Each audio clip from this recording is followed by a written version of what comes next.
But the level 2 testing does take a long time. When did we start that screening? The initial screeners. All students It's K2. been, yeah, all kids K through 2, even before the dyslexia program was put in place. Really? Yeah, but now we just kind of have to make sure that we don't miss any children. Like, it has to be given to every student in the state of Arkansas. And, you know, if they move in from out of state, we have to make sure they have it. And then that's where we can start looking at our kids before they have to have the lengthier testing. Do you think we missed some in the years past through that screening?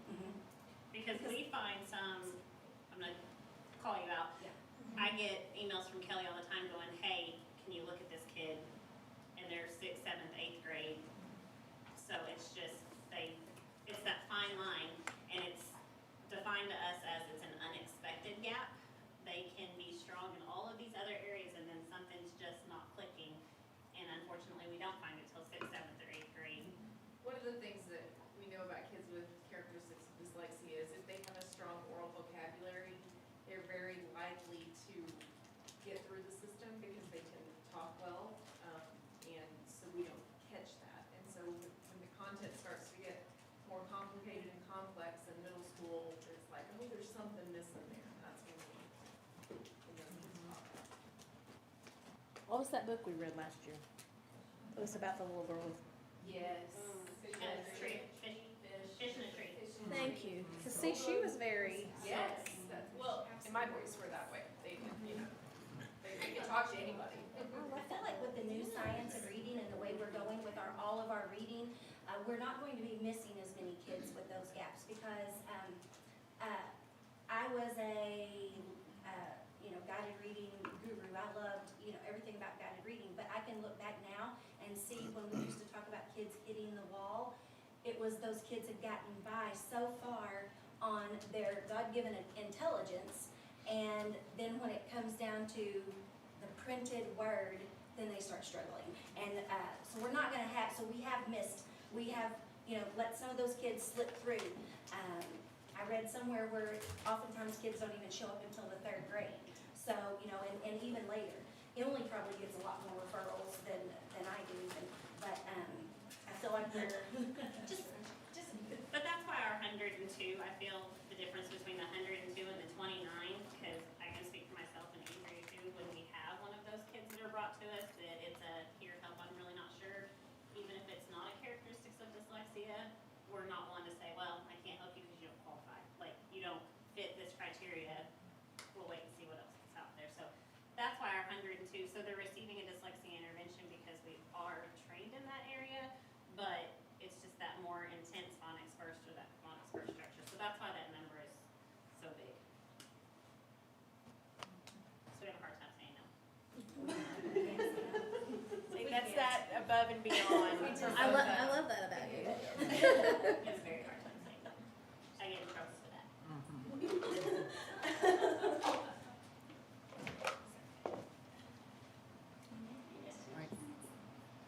Thank you, ladies. Thank you. Thank you Appreciate all your so work. much.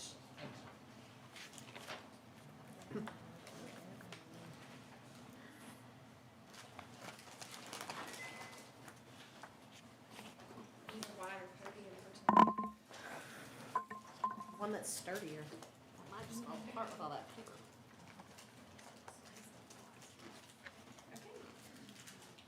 Now, behind tab 3, you have the school counseling plans.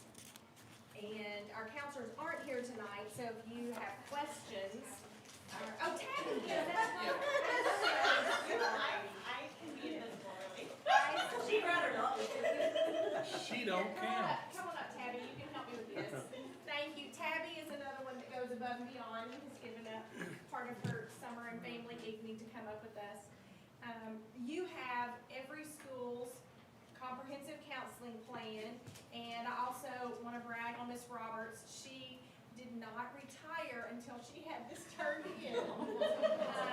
And so that Speaks that's volumes just of the her. kind of, that speaks highly of her and of the kind of people that we work with. So the components that are in the counseling plans for each school are required by the state. They have a template that they work through just to make sure that they are hitting every part of what makes a good counseling program. So I don't know if there's any more you want to add or not, Not Tabby. really. Right now, it's broken down by all four school buildings. The state would like in the next year or two to see us move from individual buildings to a district-wide plan. And so the counselors have already talked about in the springtime coming together and beginning that process. So we have some exemplars from Rodney Ford that he sent me the other day to go ahead and look at on how to kind of combine them all and without it being crazy, overwhelming, and very, very large. So I read this intensely today. Took me several hours to do it, and I just have such a great appreciation for school counselors. There's so much that you do, and by the way, Tabby, your plan was very professional, it could definitely be presented at the state level as a true example. So excellent job on your plan, very detailed. But yeah, school counselors do a whole heck of a lot that people don't realize. But when I read through this, I'm like, oh my. A couple of questions that we were asked, where does the definition for self-discipline come from? That's a good question. I actually messaged Lisa and Roger on the way over here, and we hadn't talked about the definitions yet. We had only talked about the different words for next year. But I sent them a short little definition that I had found online that I felt like hit, and it was showing self-control and motivation beyond what you want to do in order to do what needs to be done. And the other question, in Tabby's report, she included the needs assessment piece, and there was a question about whether or not those ratings came internally, or if those were ratings that had been given to us. Those ratings were a self-assessment by the school counseling committee at the GUE building level. I do have the rubric from the state with me tonight if you guys wanted to see that based off of last year's plan and what we used to look at this year's plan. But yes, that one is a self-assessment that the committee came together, looked through the plan before I submitted it, and those were the ratings we felt were accurate for this plan. So they just give you guidelines to kind of, okay, thank you. Were there significant differences in the plan this year as a result of My the plan pandemic? grew by about 30-something pages from last year, so GUE is a significantly bigger. Just because I messaged Rodney Ford and wanted to make sure that I was hitting as much as possible, so he sent me the exemplars for like an upper elementary level and use those to develop what we do.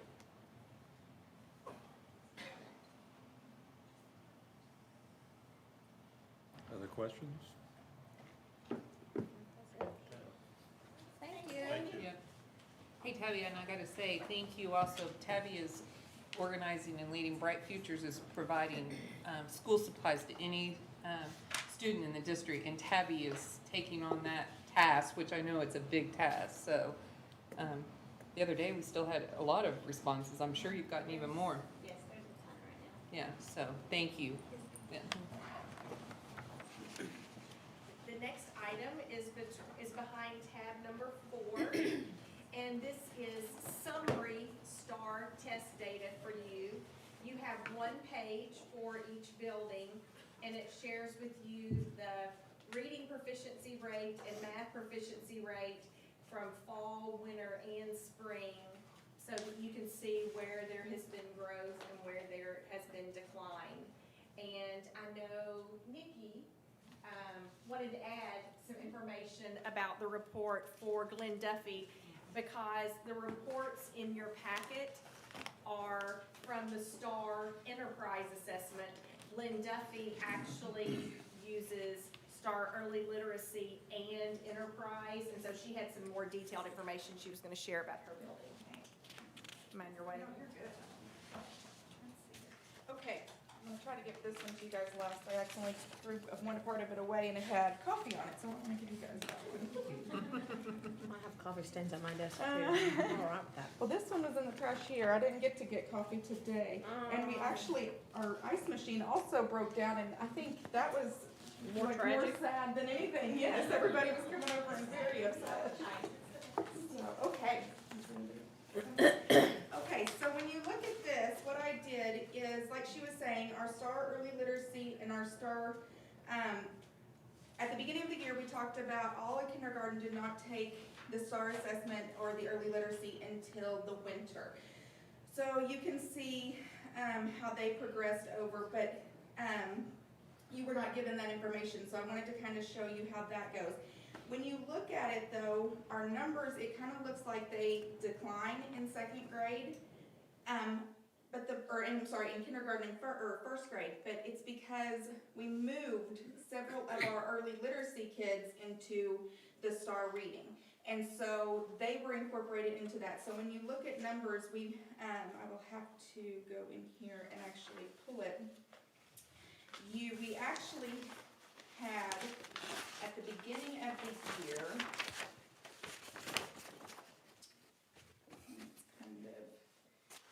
I just figured out how to do this today, but when we look at our early literacy, in the fall, we tested 99 first graders. By the time that we tested them in the spring, we only had 68, so we moved 30-something kids over into the STAR. So that right there, and typically we want to start them, but we can go back and forth, but we were able to move those. Our second graders, we had 11 students that we started in early literacy, and by the end we had 18. So we're moving kids over there. I can interrupt you. Can you track those same kids? Yeah, I can go through and I can see how they did. Out of the ones that we had, I believe, let me put in the email that I sent Ms. Childress today. We had, I believe it was 60,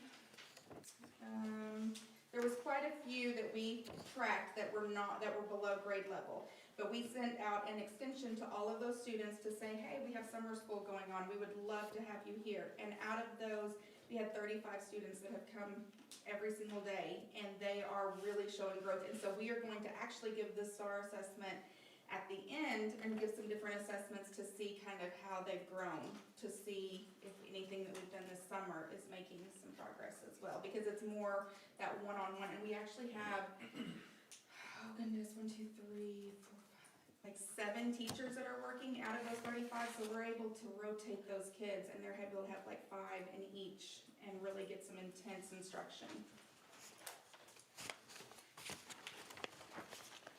So the data for Lynn Duffy, particularly at KM1, it's a little bit of comparing apples to oranges until all of the students are strong enough to test in the early literacy. Because, Enterprise. Yes, even our kindergarten at the beginning, we tested, oh well, it won't show, but we had 108 students, 42 out of the 108 that scored in the proficiency, and then, but we moved quite a few into our close.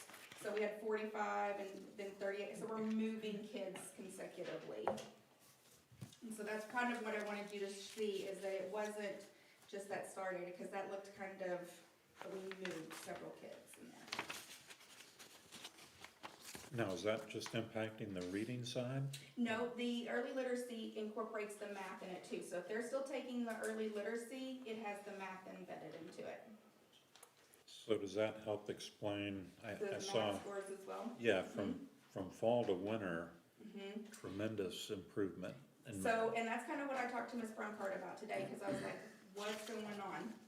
And so at the beginning of the year, we started all of our students in STAR. That's where we started every single first and second grade student, and then we realized that's not what we should have done. We should have started them in early literacy in first grade and then moved the kids once they made a certain score. So we kind of went backwards in different things there, and so that's kind of why it looks kind of jumbled up. We'll know better for next year. But we also kind of found that fall is kind of lower, and then it jumps in winter because we have filled in that gap from when they had that summer lag. We filled that up, and then we went really well. So really, that winter is kind of one that we don't really compare. We really want to compare that fall and that summer, or that spring, because that winter, we've had to work really hard to just get them from that summer lag. It's kind of how Ms. Concord explained it. Especially last year, since we had that COVID before, we had to really work on that. you may have questions for the other Mhm. principals as well for their scores.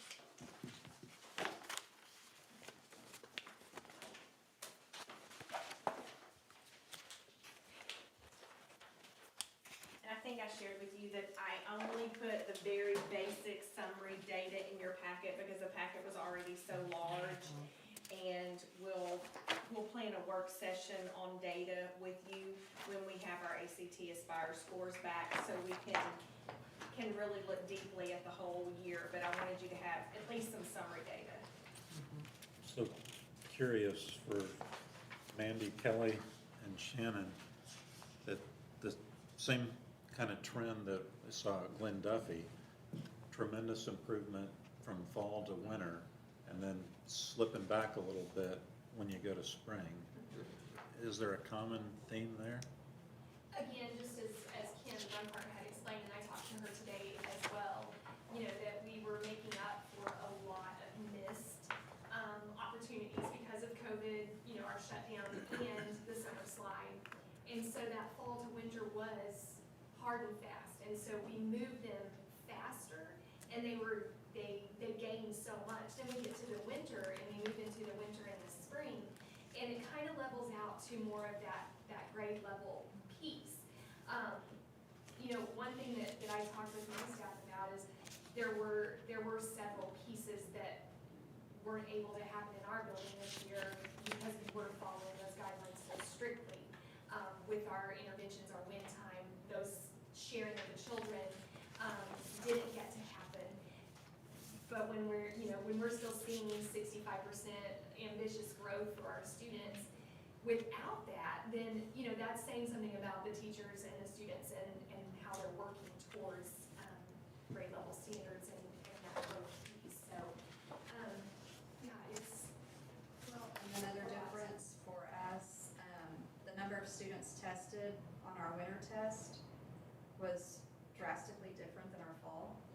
And we couldn't require our virtual learners to return to campus to test. They had the option to test remotely, so we couldn't make them test.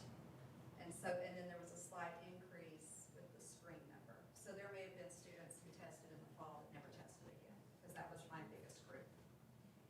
That's true. So that really sways the data too. So And it's hard to tell. In secondary also, you have to remember that it's the spring of the year, and they're kids, and they're resisting testing, and they're resisting everything else. And I think that has something to do with their performance in those tests. Had you guys taken your STAR before, after ACT Aspire and all that? We did ours after. So yeah, that's gonna affect it too. They've just gotten finished with their. Testing fatigue. Yeah. So, Yeah, we wanted the Aspire to be as fresh as possible, and so we did our STAR after the state assessment. I'll add to you that trend is something that they saw, that STAR saw across the country, and actually sent out a webinar that Kim and I watched on it, that they saw that go up in the winter and then kind of slide back down in the spring. So is that something about the testing material itself?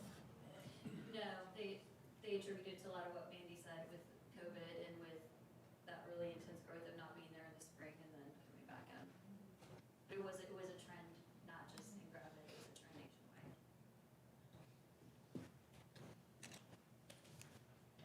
So on your scores, Shannon, excuse me, on your scores, typically they're not that low, right?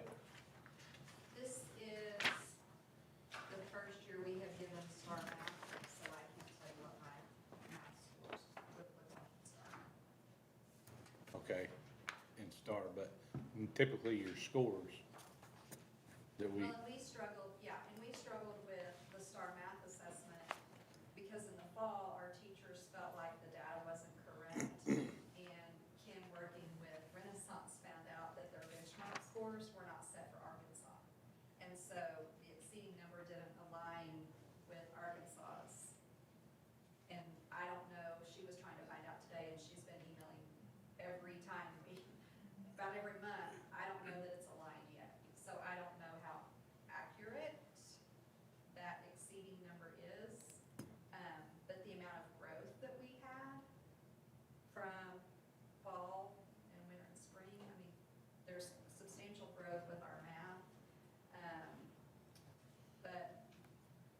I mean, I don't know that this is gonna be reflective of ACT Aspire, because Okay. their state benchmarks were not set. well, I was just wondering if the amount of kids that were online and all that stuff played a bigger role in this.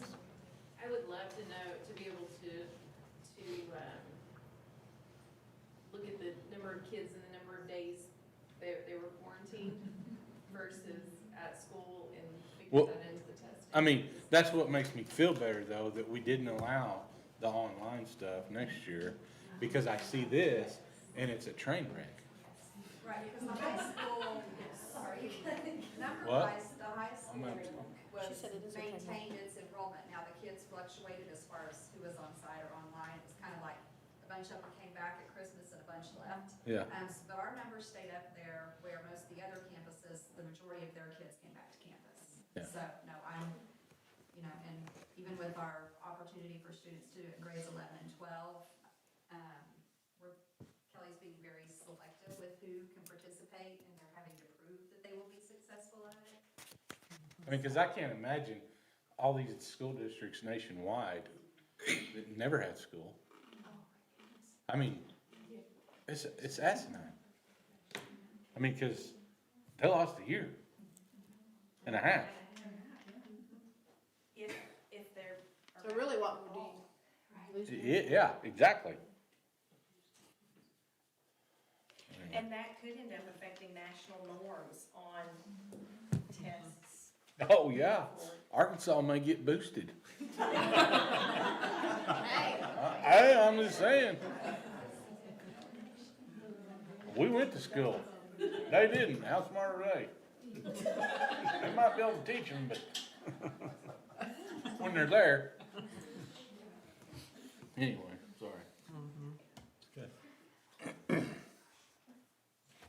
Then behind tab number 5, we wanted to give you a report on the extent to which we met our district goals for this year.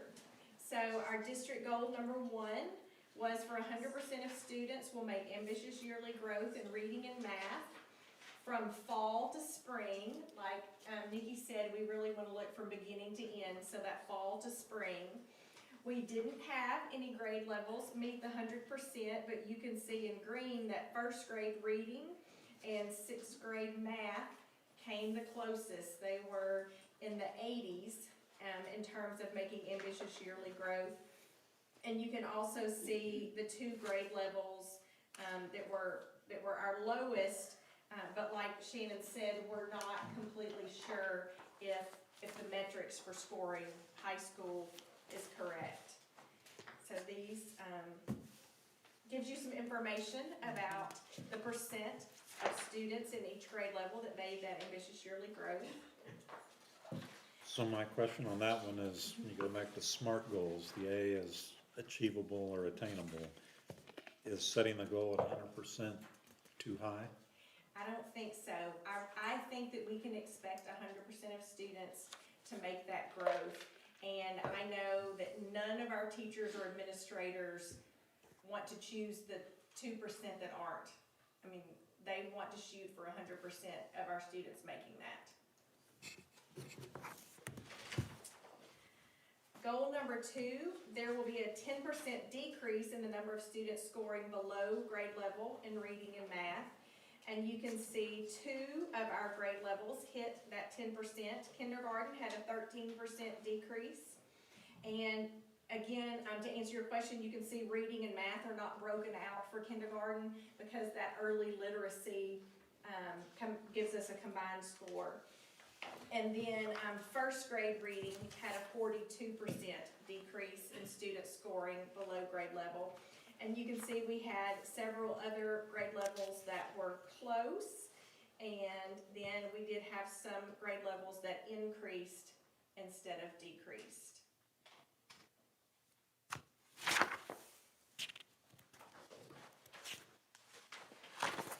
The next page is goal number 3. Our district goal of policies and school rules will be enforced 100% of the time. We did discuss this at each of our principals' meetings. We collected discipline data daily and summarized it at the end of each semester. We shared the fall semester data with you in January, and we'll share the spring semester data with you in July. We also conducted a discipline survey with teachers, parents, and students, and we shared the results of that survey with you in November and April. And so, in terms of teachers' confidence in the enforcement of school rules, there was a 10% increase.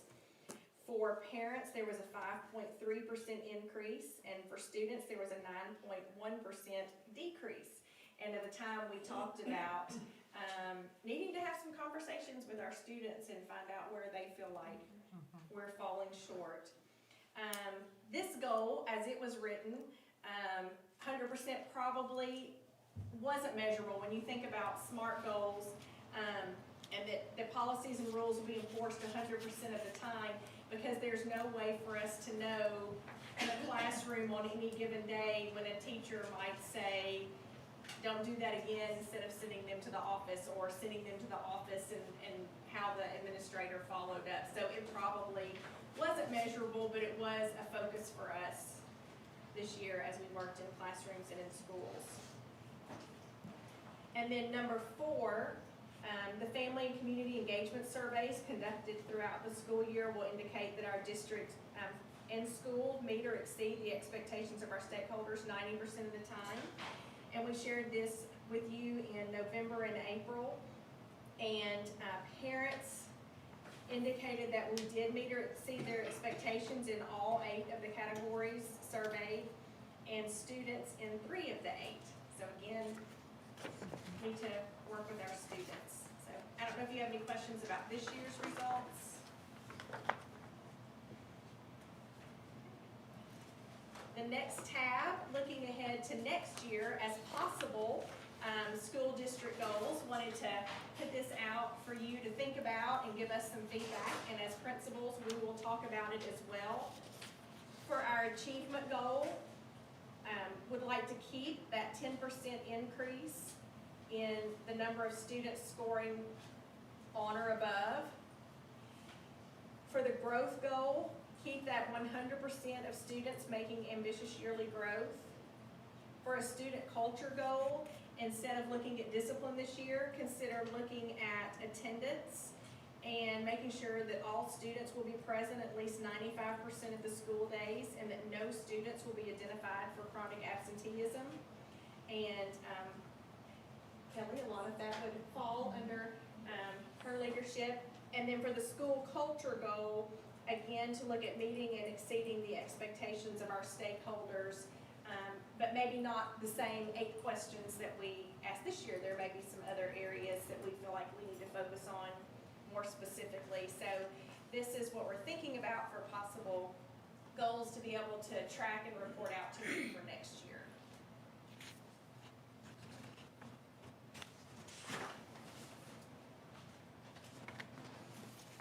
And then, right behind that, still behind tab 6, it says board policy first reading. So, you have, and have had for a few days, the first reading of the new policies. All of these policies have been updated as a result of the most recent legislative session. In your packet, anything new is underlined in red, and anything that's being removed has been struck through in blue. So it makes it a little easier for you to see the difference. And so, I know you probably have not had time to read through and look at all of it, except for Tracy, who has read every single word and provided me with some feedback, so I appreciate that. I couldn't go nowhere today. But I do need you to approve their first reading of the policies, and we will discuss them again next month. Tracy, I think you went off with a motion. So moved. Second. Discussion? Yeah, I don't like 6.4, just so y'all know. Which is? 4.60. 4.6. Read read that one, cause I think I've read it. Is it the, It's that thick. Four The point, oh, then I didn't behavioral- I didn't make it that The far. in my book. behavioral, everybody gets a little plan and. 4.60 is student behavioral intervention and restraint. And it's, the entire policy is new, and it's based on the requirements from Act 1084 of 2021. Do we have a policy right now currently, For, behavioral? We do. we do have some. Hmm? It's not exactly like is in the new law. Do we have to do that? You have to do something. I don't think that we can choose not to follow state law. You can choose. Well, we got a little Bible school over Hey, here, my husband No, says no, if you don't get caught, it's not illegal. right? I don't know about that, but. That is under Supreme Court protection, legal protection. But we do follow all the laws governing that, that's why Did you we're. say Yes. 1084? So I don't Yes, know that it's it's not Act following. 1084 of 2021. That's not what's coming up. It's across the board. I thought that didn't pass.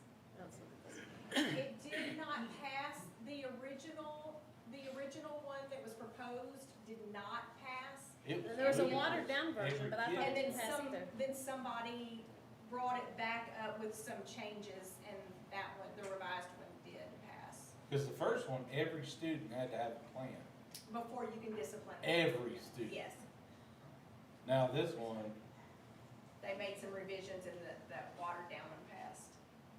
but basically, before you discipline a child, you have to build a plan. Yes. Yes.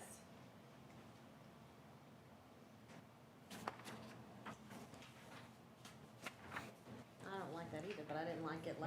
last year when it was in the Good old days of SWAT. state. If I had to have a plan for every time I discipline my kids, Well, hold on, buddy, because that's gonna be a they'd coming. have never made it through high school. We'd still be holding back time. You said that was 4.6? 4.60. It's the biggest section in there with red. It's this far into the book. Yeah, I didn't make it that far. It's there. You're welcome. Thanks, Tracy. The Well, I'm glad itself you- is 21 pages long. That policy? Oh, the law The law itself. itself. Good fire starter. This 4.6 says homeschooling. It's Yeah. 4.60. It must be There's a on. difference between 6 and 60. It's not really a decimal system. It's dash. It's further back, Jay. I learned that on 4.17. After- It's after 7. It's 17. That's it You right have there. to pretend like it's not a decimal. Yeah, Gee. but no, that's it right there. All right. We're gonna approve our second, We just need to approve the Yeah. first reading. and we can discuss it further in July. We can make some phone calls too, on that Interesting. particular policy. Well, I already did that. I know, I did I too. thought it didn't pass. Other discussion at this point? I'm second. Mhm. Yeah, you Yeah, second. that is- I think we Yeah. discussed it. Okay. Those in favor of the motion, the first reading, say aye. Aye. Opposed? Okay. Behind number 7 is our first security Beardsley contract renewal. And Dennis, I don't know if you want to join me from near or far. So Scott provided a packet for us of all of the fees and the information and the schedules. And I also want to make sure for any public that may be listening or may view the minutes, that those fees are available for public review. So if anybody at any time wants to see the fees that we are charged, I'm more than happy to share that chart with the public. It's not as easy as a 1% answer, because it depends on the size of the bond, or the size of the transaction. There are different percentages, but I'm happy to share that. So, on this little page right here, I don't know if everybody looked at it. this little page. If you'll notice, and this is something that, I mean, I know it helped us to refinance, to restructure, but I don't know if any of you guys look at that. But if you'll look and see, in 2 years, that one note is gonna go, I can't read the writing very good because my glasses, I need a magnifying glass. Is it the one that says fee schedule for debt insurance? Is it No. Schedule 4, We had discussed that, and it's back to around 2.4 million. yeah, So it front loaded, things are great this year and next. you bet. Year 3 on, So, what I'd entertain, the next time we do a budget, let's go ahead and base that budget on them top loaded. Because we gotta make sure that we're fine. I mean, you know what I'm talking about, like, you remember when we had the big deal and we had that, in our budget, there was a line added, is that contingency budget for 175,000? I think it's 150, it's still there. 1780 or something, line 1780. Yeah, in the function. Yeah. It's in the board function. But anyways, I would like us to do that just to see where we're at. Sure. Make like we're gonna make that big payment and just rock along. But I don't wanna cheat, no programs. Right. Two areas they highlight: staffing. Yeah. Because it's 80% of your outlay. Yeah, That's number one. Number two is your debt service. yeah, And considering adverse economic conditions, if you were needing to burden that to make sure you can maintain that higher payment. yes. And so, but I wouldn't want you to build it in the budget to where we couldn't grab it if we needed technology or the lightning hit the pole, whatever. Right, and also whenever we move to the building fund, you guys can authorize to move back at any time. So let's say we made our transfer to the building fund, you could turn around the day after the end of that fiscal year and move it right back.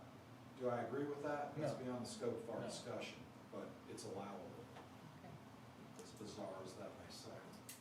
Well, But I agree, we don't need to obligate ourselves to funds that then would not be available when it's time to start repaying our bond. because it used to be a lot worse than this. Bad. But, I mean, it's better, but I still want to prepare ourselves for that day. Because I realize, I mean, you can look and see, our daggum, revenue has just, it's just boom, boom, boom. Last 2 years, it was 500,000 better. This year, we're a little overstated because of the ESSER. But when I book an ESSER allocation on the revenue side, I go to the expenditure side and book the budgeted expenditures, whether or not we're gonna spend. I'm not even talking about ESSER. I'm talking our, Debt service. Budget, the operating budget. yeah.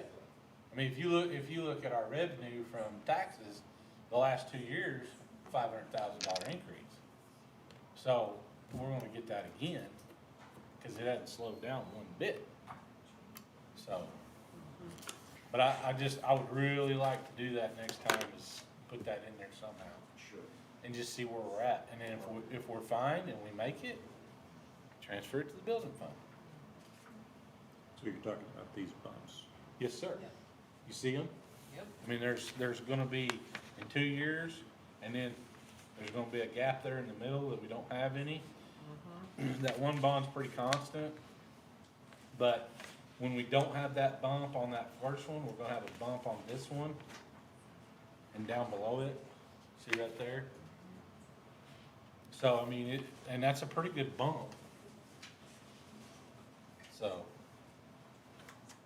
I would just like to be prepared, like we were gonna make that payment, Wholeheartedly agree, Mr. Vice President. and then just roll right on. But have it available if we need to get into it.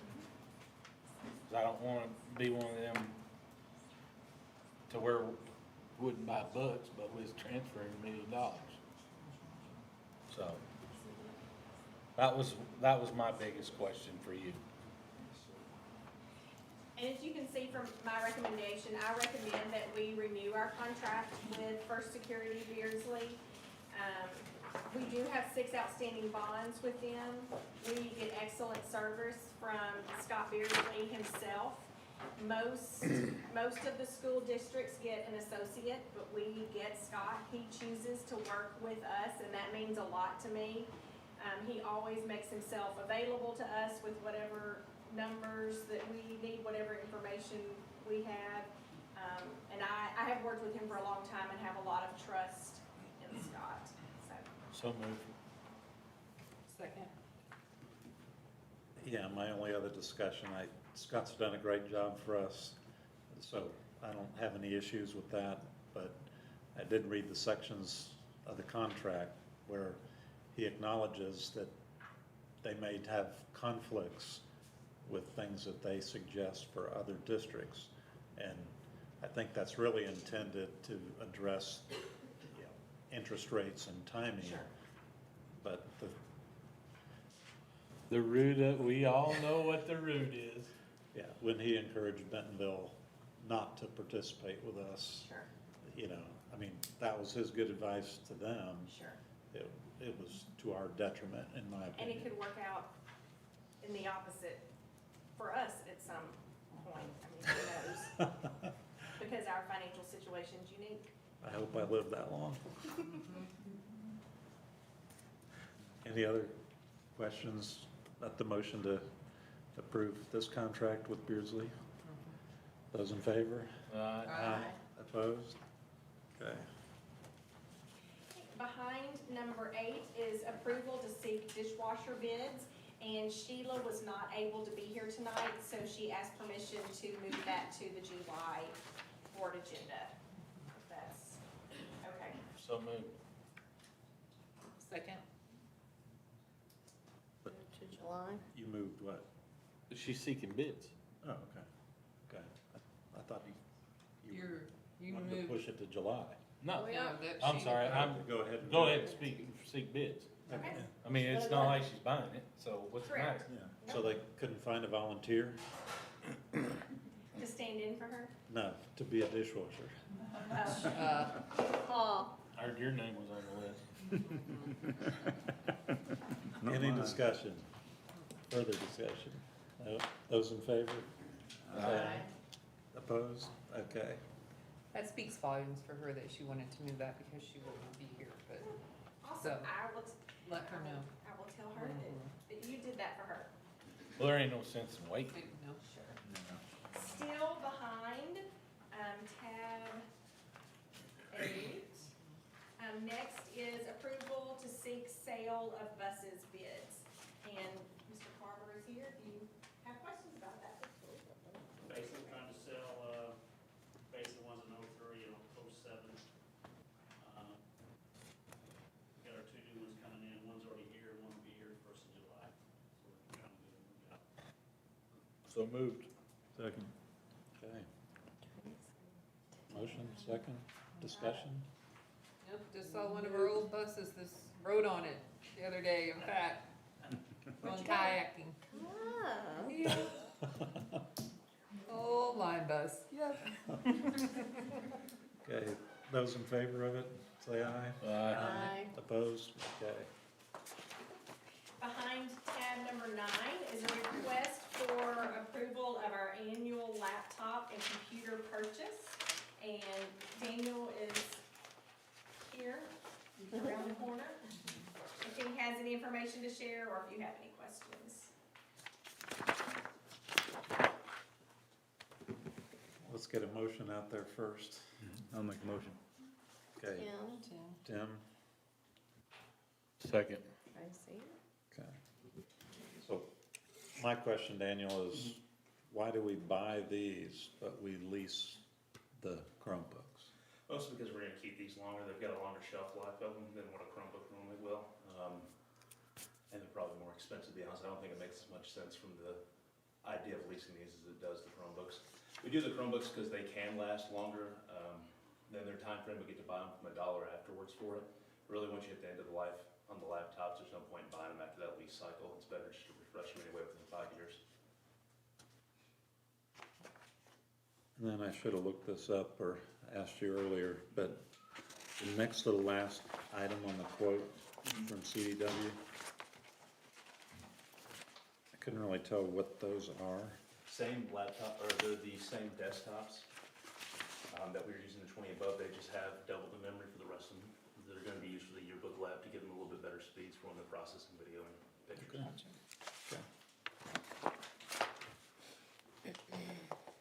Other questions for Daniel? No? Those in favor of approving this purchase, say aye. Aye. Opposed, no. Okay, thanks, Daniel. Behind tab number 10 is request approval of replacement of intercom system at Glen Duffy Elementary School. Daniel can talk to you about that or answer questions. I can tell you it is no longer functioning, and that is a safety hazard.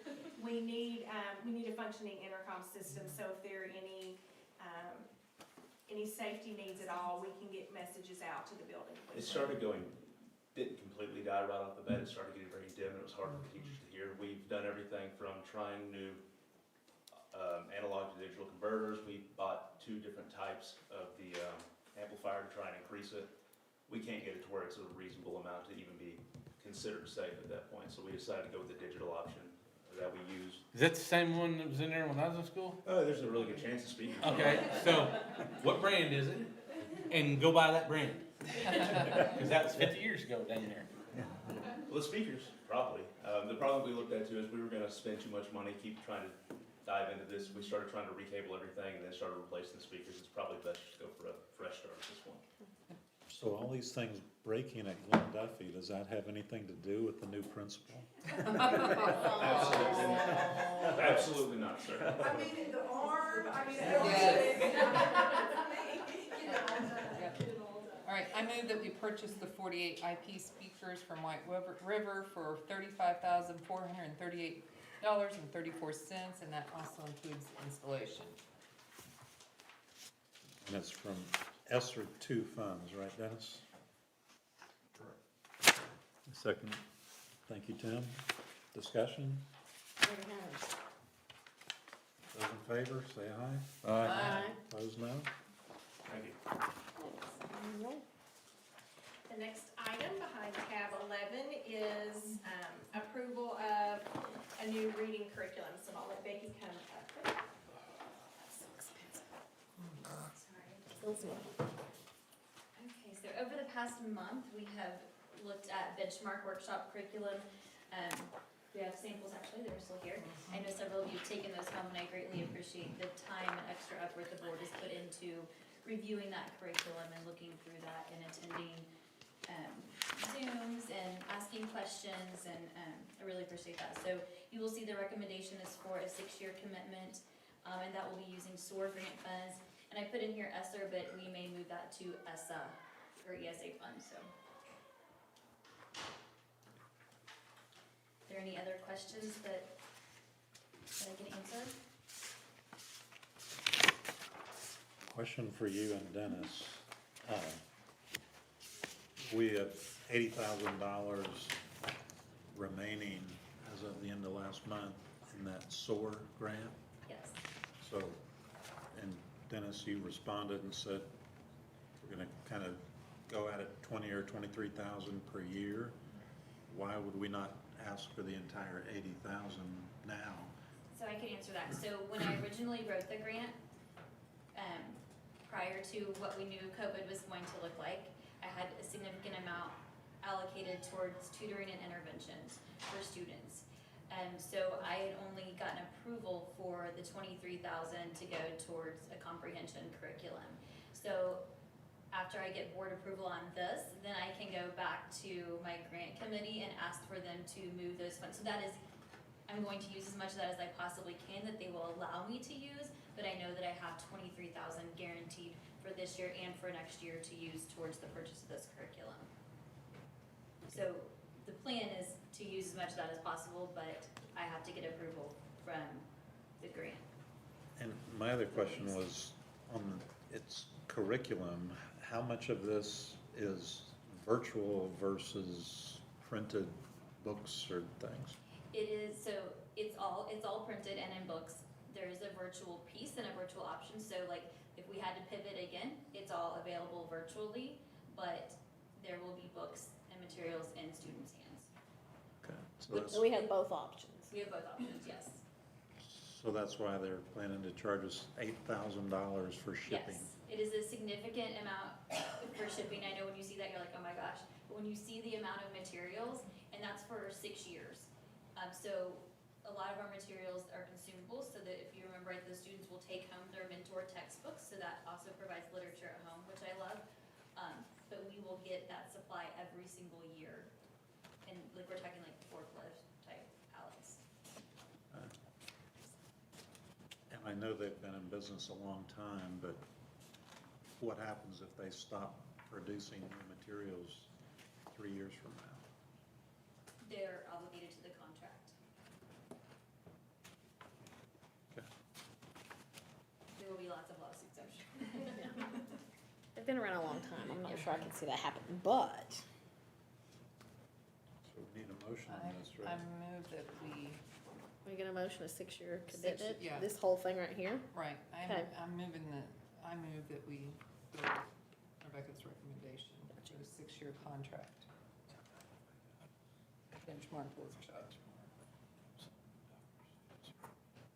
The reading comprehension curriculum. Grades K through 5. Okay, we have a motion, we have a second? Second. I'll tell you, that Zoom meeting that we had with them, I was so impressed with everything that I learned that day. And the level of people that they had dedicated to the Gravette School District just that night. And they have local, I mean, two of those Is ladies. that little girl's name? Two Two are of them local. are local. And when I emailed her and asked her to bring me a sample of this or a sample of that, she has it here the next day. Yeah, I was just so impressed. Yeah, they've been great to work with. Additional questions or discussion? Okay. Those in favor of approving the 6-year deal with Benchmark, say aye. Aye. Opposed? Okay, thanks, Becky. Thank you so much. Behind tab 12, you have the welcome packet for our 2 elementary schools. Last year, Glenn Duffy and Gravette Upper came together to do a packet. You do not have the middle schools yet. The high school one is already in here.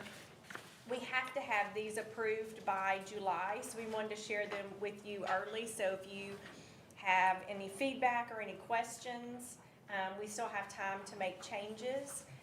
But if you're happy with them now, you can approve those and they can start working on making them available to parents, however you want to do it. So I'll let Nikki and Mandy and Shannon answer questions or come forward. I know a couple things, y'all go ahead and come forward. There were some questions about the difference in tank tops and tops with straps between elementary and secondary. Yeah, so when I was rereading today, our dress code for, it says no strapless, but it also says tank tops or muscle shirts. I'm like, what page is that?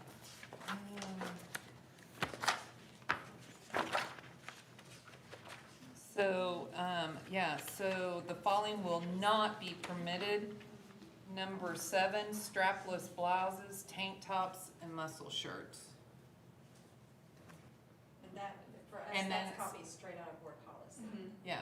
Ours is, yeah, it's just taken. So my question is, if we're gonna have it as a policy, we've gotta enforce it, and I'm gonna be quite honest. My little one wore tank tops and muscle shirts, so I don't know whether we want to remove that from board policy, or if we're gonna keep it in there, then we have to enforce it, is my thought. Definitely. Because, yeah, And I understand the three, or four, Mhm. so that they're not wearing spaghetti straps. Right, and that's the part that we Yeah, have that's- enforced, is that the spaghetti strap piece Yeah. of that, but as it's worded, I can see where that would be very confusing, on the tank tops Yeah. piece, so, And muscle shirts too, I mean, any shirt that doesn't have a sleeve in it then would not be permitted for even our little kindergartners. Absolutely. So, which is going to be very difficult, in my opinion. I'm looking at my fellow board members, I don't see that that's a And- policy we'd wanna keep, saying no tank tops. I understand wanting it to be the fingers. Well, maybe you But- could change it, instead of saying tank top, to is spaghetti strap in here? Cause I didn't see that when I was, I would feel more comfortable with it being spaghetti straps than a tank top or a muzzle Yes, shirt me for too. ours, especially at our level. Would you, Shannon, be more apt for it to, I mean, it seems like yours then clarifies the four, but it still contradicts itself, in my opinion, between the, yeah. You might wanna stand up too, since you'll be enforcing this. Yes, Yeah. yeah, Spaghetti strap needs to be I agree with you, I think it contradicts itself. right. The problem is the gaping under the armpits, muscle shirts. where you can see, yeah. Yeah, so how do you you word know, that? the Yeah, strap here Too could much. be, the strap here could be finger width, but they when could it have starts it, gaping down to here, yeah, And I think that's the muscle shirt piece. yeah, is the but, ones that gate. Well, I mean, for kindergartners, I don't think that's a big deal, but when So you that get up needs into to- the can other we grades, that makes work on sense. rewording that and come back, cause I agree, we don't want them wearing, you know how you guys used to cut out everything and wear, Well, yeah. My grandson just bought some at Walmart that are made that way Heck for high schoolers, yeah. 47. You got the same thing. He works in them, yeah. The other one I had was yoga pants. that's in yours, right? That if they have yoga pants on, they have to have a showing up. Are you okay with that, or It's been a challenge. to enforce it? I'm okay with that. I generally don't like to get into the whole dress code issue at all. I'm kinda like Taos, I'd rather be sitting in the back quiet, but, you know, go to an airport or any public place and people who wear yoga pants. What about short tops that are so in style right now? The Crops. problem is, unless they have on the high-rise mom jeans and they're. Which are back in hip, style, but you've still, got you've got a us, gap. you know. The thing is, no midriff showing. Is that how it's worded though? That's what Bare, ours bare says. number two is what ours is. Bare midriff. Yeah. I'd be out of dress code policy when I wear my yoga pants. I say no yoga. That's me. Ain't no place for school. Well, how hard would that, I mean, Leggings Is and that yoga gonna- pants. huh? No yoga pants. Leggings and what did you say? Leggings and yoga pants. Ow. Oh, they're I got a really daughter. That's in two different style right things, just now. so you She's know. got a daughter. In your building. I know. She don't even be wearing it. And she don't need to have a reason to say, well, Dad, the dress code allows it. On the record. Well, my other one is the number 14, rips, tears, anything, you know, that's also a huge in style above the fingertips. That's the, So Where we your rear's hanging rewrote out. that one just Yes. recently so that it said, cause it originally said no, period, Right, rip. and we changed it to above the fingertips. So we don't want rips on their, This Butts? area. this area. Needs to Yeah. be- well, yeah, but the new thing is So your rear end hanging out. That's are we not gonna try to appropriate. redo the wording? Just saying, tonight, that's the- or just No, send they, the authors we don't have to back? approve it till July is what, Right, we can work on it. they could work on it and bring it back to us. Okay, sure. I'm okay with whatever you want, it's just, what I'm saying is whatever we have here, I want it, and our goal is to enforce 100% of the time. So we can work together and present something for a board policy change, because I know ours is copied straight from policy, not just our handbook, but the actual policy. So the policy needs to be, And we hadn't approved the policy, so Okay. no, we did the first reading. yeah, so. So you can dig through that book and reword it. And that would be my thought, is that for you that, I want this policy to reflect what we need to have in place and that we can enforce. So if there's other things that we need to remove, rewrite, I think that's the board. Yeah, the other thing is to make sure that the handbooks are consistent with the policies. Norman, we don't want you feeling left out there. No, But I think we had a couple issues this past year, might have been athletic, where somebody raised the issue of the handbook said one thing, but the policy said something else.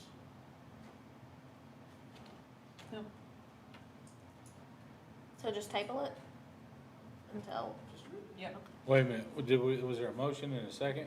no, Nope. we never made it that far. nope, No, so no action taken. no We're just action tabling taken. until July. And there was one, oh, but we're not doing, adding that to the handbook, that goes in the CAP conference, is that what we, in the CAP book? I think we already decided that. Okay, tomorrow. okay, yeah. Okay.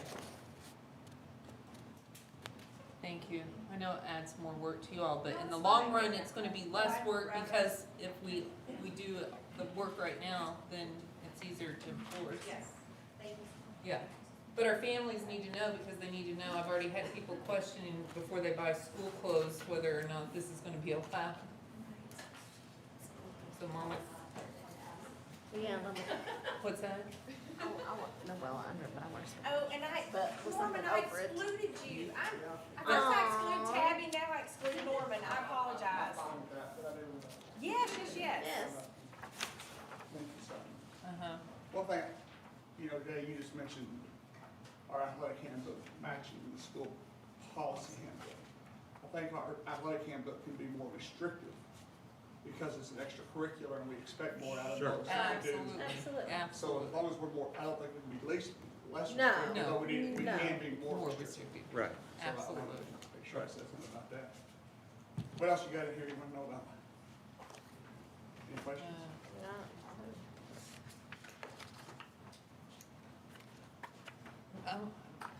Just as I reread it, is there anything that changes from our previous handbook? No, Yeah. I added the wrestling stuff to our list of Right. sports offered, and there's a couple of things that I'm really surprised that got past Susan a few years ago. Santos, because she was so good at catching that stuff. Right, But I okay, caught a couple of things that I could some, okay, change some grammatical things, but okay. really, All right. nothing else really That changed. was my question. How's all your bids coming along? Coming good. I mean, we got scoreboards coming. Yeah? Richard, have we heard anything on the, trophy case? No. Have they got back to that? We've got that going, Backstops, netting? we haven't done any of that, but we know we released the netting with this purchase, but as far as to cover the, batter's eye or any of that, I don't remember us Dennis having. and I talked about that again today, we're looking for funds for that. Okay, because I haven't been given. Yeah, the batter's eye, Dennis and I are still working on. And the coverings over the, The field? over the The, bleachers. yeah, I didn't have any direction on that, so I didn't know if I wanted to do anything on that. But we got all that other smaller stuff done. yeah, the smaller stuff is done, but we were working on the two big items. Are they working on the locker rooms? We're looking into those remodels in the volleyball locker rooms are probably gonna occur after we get that. Because they're practicing right now, and then August will be here. We can't afford to shut them out of the locker rooms right now. But now, our lockers, we did look at lockers and that bid came in really, really high, Really? yeah. 18,000. Jiminy Cricket. We got some old lockers 18,000? somewhere? For lockers, yeah. Yeah. Lumber's supposed to start coming down next month, so. Yeah, everything's gonna get cheaper. Sure. Huh? Yeah, I don't believe things will get cheaper. I don't Right. either. It's supposed to. Oh. Yeah. Is there any way we can approve this, so I can put that on the website and on our Dragonfly, people can start doing that? You have to approve all those at the same time? If we have a motion and a second and a vote, we can. No move. Wait a minute, don't be so moving stuff. Tracy motion, Tim second. Tim, and, athletic handbook only. Got it. Extracurricular standards of behavior and athletic participation package? Is that what you call it? Yes. We don't even call it a handbook. I mean, No.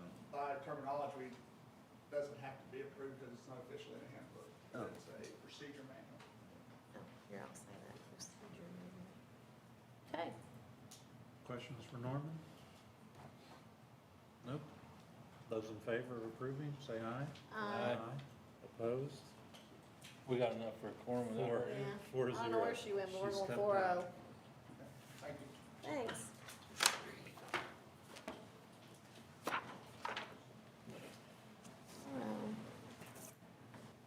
Okay, next, behind tab 13 is, well, as of when you got your packet, this was the most updated salary efficiency chart. Jay did have a question about Bethany McKenzie and Skylar Rollins' positions becoming Tanner Gillum, and it looked like, well, according to this, my math is not correct, but I did have some cells that I need to populate. The reason why the math does not show correct on this is because Skylar went from a 205-day extended coaching contract to a 190-day contract, and I didn't include the difference in those 15 days of pay in the chart. So the amount of savings is correct, but I didn't populate that cell to show where that savings had come from. So I just wanted you to have that update so you can follow the bottom line to see that even with adding some of these new things and making some changes, we're still coming out ahead in salaries as of right now. One change that you will see next time I share this with you is I'm gonna pull out Title I salaries like I have pulled out ESSER, so that salaries paid for out of operating is in one column, salaries paid for out of Title I is in another column, and out of ESSER is another. And right now I have Title I and operating in the same column, so that's a little messy. So I'll separate that out the next time you see it. Okay, behind tab 14 is the recommendation for Jared Schoonover for the Gravette High School Assistant Principal. Shannon and her interview team interviewed lots of candidates and gave me 3 great candidates for second interview, and Jared Schoonover is the top recommendation for Gravette High School Assistant Principal. I move that we approve Jared Schoonover, is that how you pronounce? Schoonover. As the Gravette High School Assistant Principal on a 230-day contract for $73,140. Where did Tracy go? I'll say, oh, Tim, thank you. Tim's gonna second that. I'm gonna stall till Tracy gets back Yeah, on this Thanks, vote. okay. Please do. So Shannon, is P. Ridge gonna be mad at us if we do this? No, actually, his mentor, who's their assistant superintendent, is really excited. I had one say, no, you can't have So them, and Can't we do then some, they were okay. can't we do something to make P. Ridge mad?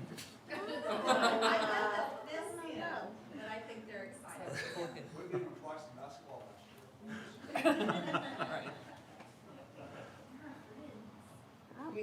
We have a Gravette alumni that's We very have a active in motion that and a school second that, to approve the hiring of Jared. I love P. Ridge. Yeah. I hate Gentry, but I love P. Ridge. and I reached out to her and just asked her, and she's like, oh, you're gonna be blessed, but oh my gosh, we're gonna miss him. What a big impact he made at P. Ridge in the 1 year he was there. Did you know Yeah. Shelley? Shelley, yeah. Yeah. She's always gonna give you the truth. Mm-hmm. Yeah, I knew she'd give me the truth. Okay. All right. Are we voting now? Are we gonna utilize this coaching experience? You're not. Well, praise the Lord. Well, I'm not saying he's a bad coach, I'm just saying we're trying to get away from He is a multiple. great coach. He is gonna be a full-time assistant principal. We Alright. are gonna utilize his skills as director of ALE as he works with discipline and students who are struggling to do the right thing. Okay. We ready to Any vote? any other questions on this? Okay, those in favor of this approving this hire, say aye. Aye. Opposed, no? Okay. Okay, behind tab 15 is a recommendation for Emma Wisdom for elementary intervention and assistant girls basketball. And this is the balance to the assistant boys basketball that we hired and that you met earlier this evening. Her intervention piece will be paid for out of ESSER funds. Her coaching piece will be paid for out of operating budget. And our hope is that before September of '24, that there will be a teaching position in her certification area that we can move her into for the balance of the funds. I move that we approve Emma Wisdom to serve as an elementary interventionist using $28,862 in ESSER funds, and as an assistant girls basketball coach using $21,597 in operating budget funds on a bachelor's degree salary schedule, step 1, for a 205-day extended contract for a total compensation package of $50,459. Second.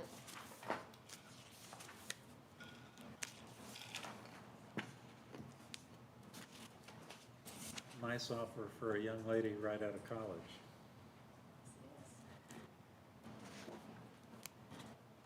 Questions or discussion on this motion? No? Okay, those in favor, say aye. Aye. Opposed, no? Okay. Behind tab 16 is a recommendation for Alex Hairline, that's the way you pronounce his last name, Hairline, for Gravette Middle School math and Gravette High School head wrestling coach. We had three different committees that interviewed him and had a great time visiting with him. I think he's gonna be a great addition to our school district. Students are gonna want to be in his math class, and students are gonna want to be in his wrestling program, and I think it's gonna be a lot of fun watching what he does for the district. I move that we approve Alex Caroline. Hi, Caroline. All right. To serve as the Gravette School District Middle School math teacher, head high school wrestling coach on the master's degree salary schedule as step 6 for a 190-day contract and a .7 head coaching stipend for a total compensation package of $52,355. Second. So, these coaching jobs and these teachers, that's tied. You quit coaching, you quit teaching. Okay. Yep. Just making sure. And are we modifying the contract language as David Matthews suggested? We'll add an addendum. It's, the contract that prints out itself automatically shoots out from what's in e-finance, or it may not be e-finance, but from the program. But so there will be an addendum to the contract. Okay, clarifying that it's a Correct. unified contract. And he understands that.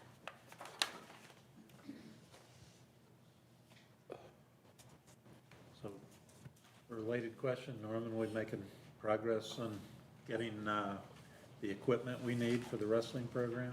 Well, I'm trying to finalize the contract with Farm Credit, purchasing the mat at about $11,500. And then most of the other stuff, we're holding off until we get something in place. And they'll be responsible for that. Been assured that we have plenty of timeline for that. So good to move on that this evening. Uh, So it'll be good to move on that this evening. Yes, I'm sure I'll be conversating with you first of July, getting started, spending some more money. Okay, additional discussion or questions? Those in favor of the motion, say aye. Aye. Opposed, no? Okay. Okay, behind tab 17, House Jones is recommending Jody Duker for the Gravette Middle School Secretary position. I move that we approve Jody Duper to serve as the Gravette Middle School Secretary on the building secretary salary schedule, step 2, for 200 days at a compensation package of $19,740. Second. Okay, motion and second. Discussion, questions? No? Those in favor, say aye. Aye. Opposed, no? Okay. Behind tab 18, we have a recommendation from Mr. Carver to employ Gloria Whitehead as a bus driver for the Gravette School District. Motion to employ Gloria Whitehead as a bus driver for the Gravette School District, 3.5 hours per day for an annual rate of $13,116. Do we have a second? Second. Tim, thank you. Discussion? Those in favor, aye. Aye. Opposed, no? Also, behind tab 18, we have a request from Mr. Carver for a new maintenance position. And I don't know if you want to come join me if you have any questions. But the district currently has 520,000 square feet of building space and handle approximately 150 work orders a month. And it's been a long time since we added, how many years did you tell me it had been since we had added? We haven't added a maintenance position since I took over maintenance in '03. Oh, And so But we have added grounds and yeah. we've added a lot of square footage since 2003, but not maintenance to help care for it. And if you look back at tab 13, I had already added at the very bottom, pending that position, and so we're still well within our savings to add that position. I'm trying to find an electrician, low voltage guy to help us on, I want a specialized trade if we can find one, Okay. is what I'm looking for. So you're slipping on your record of efficiency, Richard? No. My guys are pretty efficient.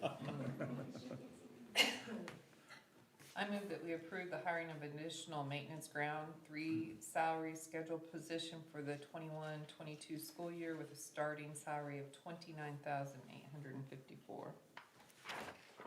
Second. So will this bring you up to, will this be enough? Yeah. One person, an additional person, okay. Right now. Well, you and your team do a great job of keeping the grounds. The and summer months maintaining. is our hardest Right. months with, cause all my grounds guys are out doing grounds. Everybody's trying to take vacation times and, right now, we're booked pretty solid. We can't get to everything we can before school starts. And that's the goal of this. So how long He will is it, super polite and respectful, but every time I call him during the summer with an idea, I can see the panic in his eyes. Hey, this just makes me think of something off the record. Bright Futures, we're working to bring service leadership to our students and to our communities. Back in the day, there was the CETA program. Yeah. Do they still have that type of thing around? They have another program. We had a couple of students, I think 2 or 3 years ago, and Right. I don't know what's happened to that. Okay. And this summer, I have brought a couple of kids on to help. She's Right. allowed me to bring a couple of kids in. Yeah. I kinda late to the ball game. I just did it a week or 2 ago. Well, I just thought of that because I know the summer months, and I remember I see the kids. They cleaned and they did a lot of stuff. My mom ran one of those crews, so. If we have busy, the ones we have right now, they're changing ceiling tile and light bulbs and all Yep. this. So, appreciate your help. how long do you think it'll take you to get somebody on board? I don't see us having anybody hired for about the time school starts, cause I'm gonna be, I've got the job descriptions worked out. I'm trying to specialize it, that's what I'm trying to do. He's gonna be picky. I have a HVAC guy right now, and I have one guy that can do other things. This guy I want to be specialized in electrical and Right. low voltage, and even camera, all our, some of our technical stuff that we have, fire alarm panels and that sort of thing, if we can find the right person. Still need to vote. Other questions or discussion? Those in favor, aye? Aye. Thank you, no? Still behind tab 18 is a request for the addition of a Title I certified interventionist. And Becky, do you wanna? She actually gave you a handout that will help with this conversation, it looks like this. Yes. I kind of snuck it in with all your other papers, which you were sitting there eating dinner. So I'm requesting a Title I certified interventionist position that would put a certified interventionist at Glen Duffy, at upper and at middle school, and it would also put us with 2 classified interventionists at all of those buildings. So it would make the buildings all have a certified and 2 classified positions to help with interventions. All of the funds would be covered out of Title I funds, as you can see. So what I did was I put the salaries of, if there's a current person in that position, I put their name and what their salary projected is for next year. And then the multiplier of 25% for benefits, and what that total was. And if it was, we don't have somebody for that position, it just says undetermined, and I tried to do a high estimate for what their salary could be, just to give us an extra cushion there. And so the total for that would be $340,409.07. Like I said, it's an estimate because we don't have exactly positions hired for people hired for all those positions yet. But what I showed you down a little bit further is how that is possible and how we will sustain that for the next 3 years. So we do have a large amount of carryover this year, and so we will be requesting a waiver. You can have a 15% carryover. We have significantly over that amount this year, and so we are able to add this position and sustain it for the next 3 years. There's a roll of motions. Yep. I move that we add a Title I certified interventionist for Gravette Upper Elementary. Do we need anything more? Do you want an estimated salary in there or anything? Yep. All right. It'll be based on our salary Yep. schedule. Okay, a couple questions for you, Becky, and for Mandy.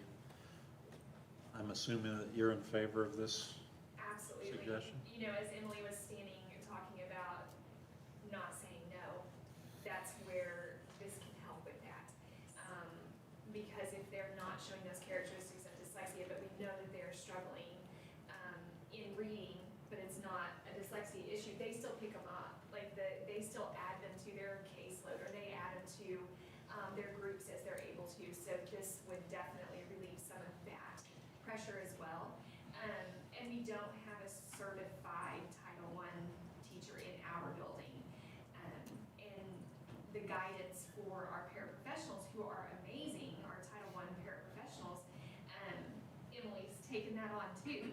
So this would definitely help with that reading and math if that's the case as well, so. So, my other questions on this, Becky, almost every month I ask Dennis, what's going on with all the federal funds? Okay, and I don't expect you to get us all to be an expert in the next 5 minutes, but can you just explain a little bit about, you've called out, okay, we've got carryover. What are the limitations, the guidelines? Do we get 100% reimbursement on things like this? Yes. So yes, we get 100% reimbursement, and we have carryover, so we have a little bit more carryover. This is maybe one of the benefits of COVID, if you want to call it that. We did not replace 2 of our classified staff when they left at middle school because we were not sure when we were starting the year, are we gonna be in school, we're not gonna be in school, we're gonna have somebody on payroll that really isn't able to work with kids because we're not in person on site in school. So we did not replace those positions, and so that fell into our carryover. We also had ESSER funds that we used for some of the things that would have normally come out of title funds. And we also had the SOAR grant, which covered some of our decodable readers and things like that that we purchased with SOAR grant funds instead of using title funds. So we were able to be very conservative in our spending of federal funds this year.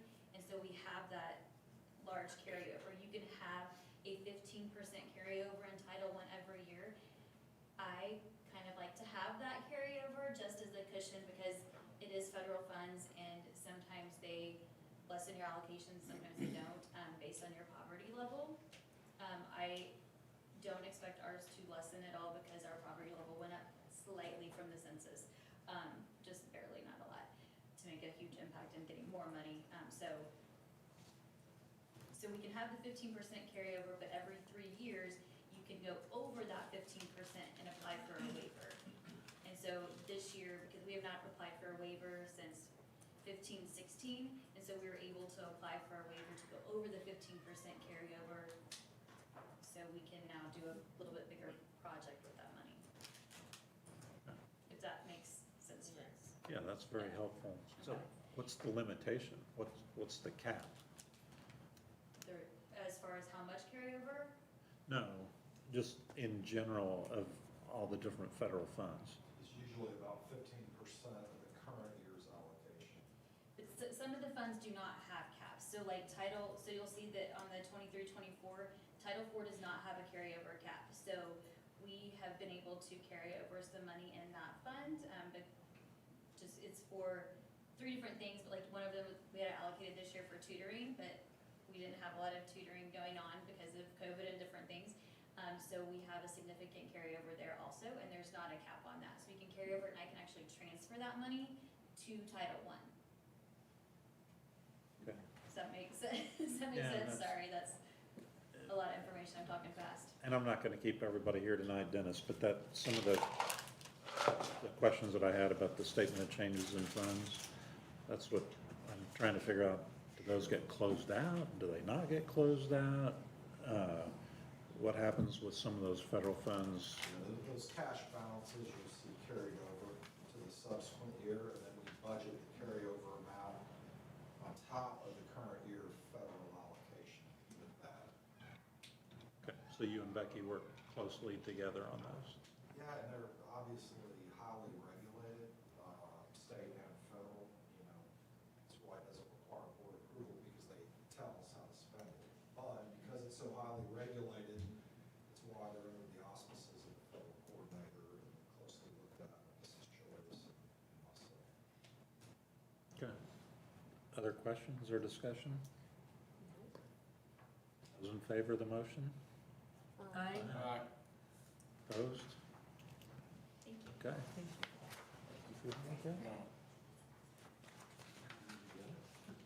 We got one more. Are you falling asleep? No. He's not He feeling doesn't good. feel good. He had 104 degrees fever. What the crap you doing here?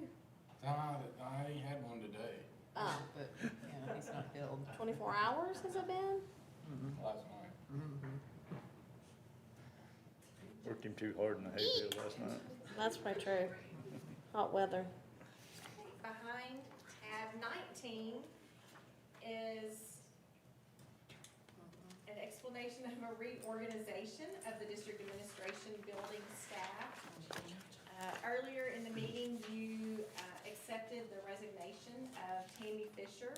And so with her resignation, we met as administration building staff and looked at all of the roles and responsibilities and tried to align those to what made the most sense for each person to have as tasks under their title, what titles made sense for those people once you put the roles and responsibilities together. And so it's a lot of shuffling, but to try and summarize it succinctly, with Tammy leaving, recommending that Lacey Haig keep most of her current responsibilities and assume Tammy's responsibilities. And so she would move into the role of executive assistant and human and personnel services. So she would work with me, she would work with Becky and the board, and take care of the personnel services piece. We also, in the shuffling, want to elevate Lisa Sizemore's position. Lisa has been working under the title of administrative secretary and been paid in that salary schedule, and the scope of her work and the value of her work to the district is much, much greater than that. She handles 100% of the purchasing and accounts payable for the district, and that is a job that requires a lot of meticulous work because it's all of our money coming in and going out. And she does a really, really good job with that, and we were not paying her market value for the services that she was providing. And in doing that, we also really want to get Lisa out of the front where she's a receptionist, where she can be in an office where she's not interrupted every time the phone rings or every time somebody comes in, because she really needs to be able to focus on her numbers and her ledgers and her reports. And so for the missing position, we would like to have a receptionist for the building, an administrative receptionist, and they would also handle some of the community services piece as well. And the new person, we are recommending be paid out the same as a building secretary position. And so it's a lot of shifting. Also in that is changing the name of what we call Dennis Kurzik's position, because in his work with tax offices, it would be more beneficial for him to have a title as chief financial officer or chief fiscal officer, either one, in working with those professionals. So on the next page, I apologize, Robin, but there are 8 motions that would need to be I'm going out with a considered. bang. I know. That would need to be considered to make all of those shifts. So I'm What? gonna start, you wanna Yeah. do them all? Can we, I move Can we that do we them all take together? this motion sheet and we vote on every one of them all as together? recommended by the, Add it to the minutes. The I only got thing it. you didn't talk about was Yes. the minimum wage, the summer. Yes, and so So that's part because of the the motion. receptionist would be on the building secretary schedule, working 200 days a year, we would still need a receptionist in the summer. But again, that would be a great opportunity for maybe one of our former students, or for someone that wanted to make some extra money in the summer, to have a part-time receptionist that would work at minimum wage to fill the That's number gap 8. That's in the number 8. summer. Yep. Yes, thank you, Heather. I'll second him, if no one has seconded him yet. Tracy made Has- the motion. Tracy. So is there any reason we don't have the person who's administrative work all year? As opposed to Having number bringing 8. somebody in the summer? Because, The buildings. yes, because I am obsessed with being efficient, and I wanted to make sure that all of these changes did not result in us having to pay one more penny for the shifts. And that allows us to stay even with what we're currently paying for salaries in this office. Including the 2,500 in the summer? Correct. Okay. And is this building open 4 days or 5 days a week in the summer? In the summer, people in this building can work 40 hours in 4 days if they are able to. So we advertise being open 4 days a week, but some people do come in and work on Fridays if they don't have all of their hours in, or if they still have work to do that they didn't finish. Okay, well, I was just wondering, I saw the sign on the door, and when I came to pick this up, I thought Yes. if somebody wanted to come in on Friday, Sure. so that they'd have half a chance of getting through this over the weekend, Yeah, it'd be helpful. absolutely. And Dennis, you like fiscal over financial? Yeah, that's fine. Smaller schools use business manager, the mid-tier use district treasurer or chief fiscal officer, the largest schools are chief financial. With district treasurer, the higher IRS and state officials kind of, when I deal with them, if they see the word officer in it, they know I'm empowered to act for the district, and they don't question me if I sign a 941 or need a transcript, et cetera. It makes things a lot easier. Your timing's impeccable. We have a board member on vacation. Any other questions or discussion? Very nice. I'm absolutely, I ain't coming next Okay. time. Those in favor of the motion, say aye. Aye. Opposed? Okay. Okay, tab 20, both of these are on one page, and it's a consideration of school choice applications. First, these are the school choice applications that we tabled to continue watching numbers. They have not changed a lot since we were together last. And so with kindergarten, because we still have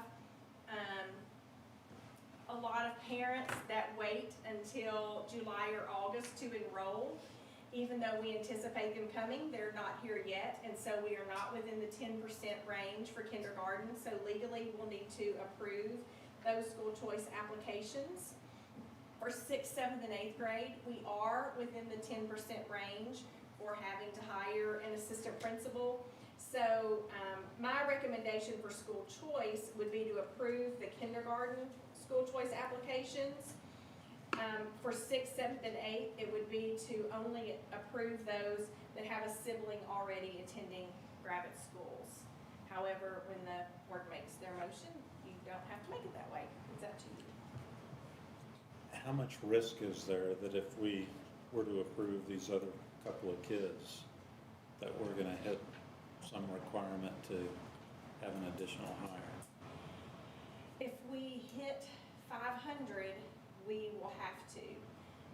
And last time I looked at the numbers, they were at about 460, 465. And so it just depends on how much growth we have in the next 10 months at the middle school level.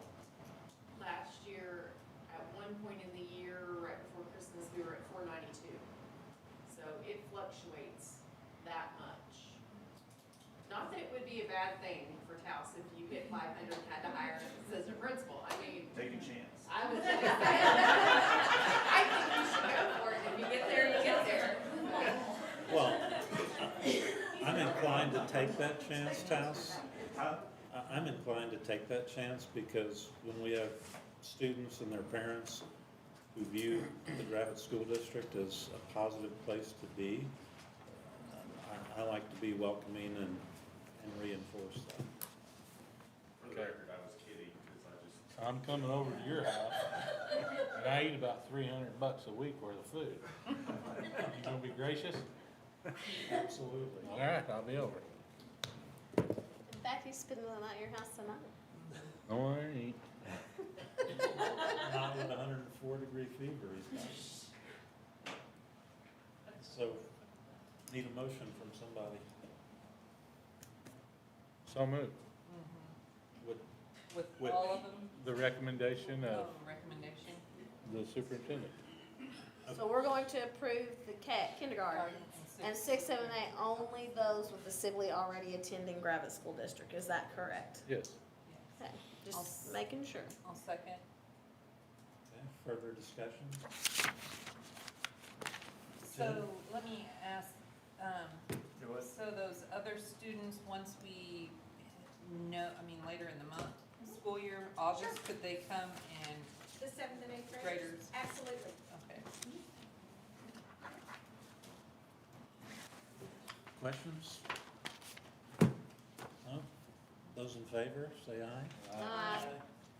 One opposed, that's me. Okay. Robin? Motion to adjourn. Wait a minute, we're not done. That's right. And then at the bottom are the board-to-board transfer petitions. There's a 9th grade student requesting to transfer out to Bentonville.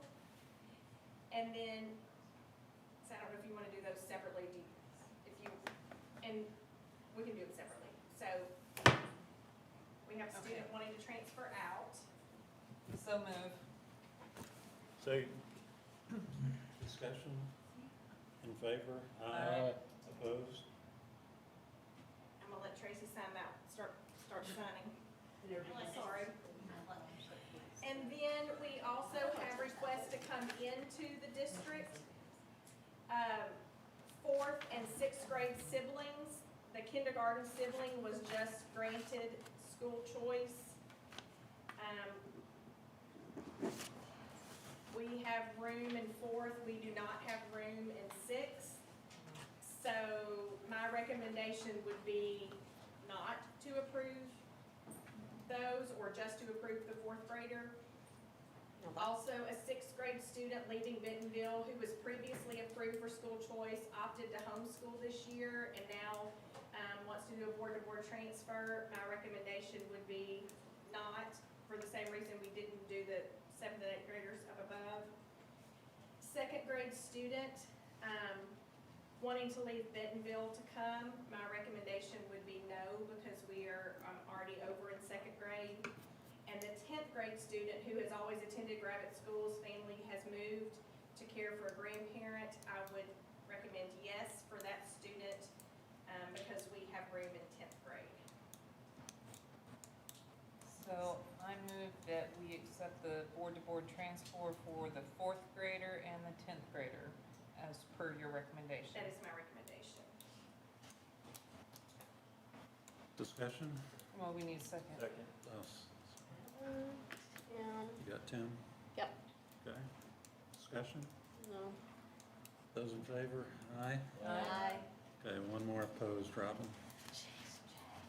And we'll have a quorum of signatures without Tracy's, so when the meeting's over, I'll organize these and let everybody, Yeah. Mr. Morgan sign them.